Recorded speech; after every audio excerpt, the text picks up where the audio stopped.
দারুণ রেজাল্ট হয়েছে। Thank you Paschimbanga সরকার, আমরা সবাই পশ্চিমবঙ্গের সবাই গর্বিত। তুমি খুব ভালো থাকো, তুমি খুব ভালো থাকো একদম।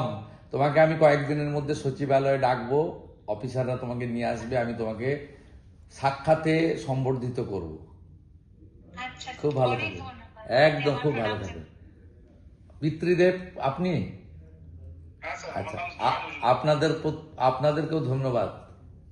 আপনারা সুকন্যা তৈরি করেছেন। পশ্চিমবঙ্গের প্রত্যেকে গর্বিত, আমরা গর্বিত। আমরা চাই যে আগামী দিনে আপনার আশীর্বাদ যেন ওর মাথার উপর থাকে। পূর্ণ আশীর্বাদ, ভগবানের আশীর্বাদ থাকবে, ঠাকুর রামকৃষ্ণ দেবের আশীর্বাদ থাকবে, স্বামী বিবেকানন্দের আশীর্বাদ থাকবে। খুব ভালো থাকবেন। মাতৃদেবী আপনাকেও ধন্যবাদ। আপনার সুকন্যা আমাদের সবাইকে গর্বিত করেছে। মন খুব ভালো থাকবে, একদম ভালো করে তুমি দাঁড়াও। ঠিক আছে, দেখা হবে, নমস্কার। আচ্ছা, ধন্যবাদ। Thank you.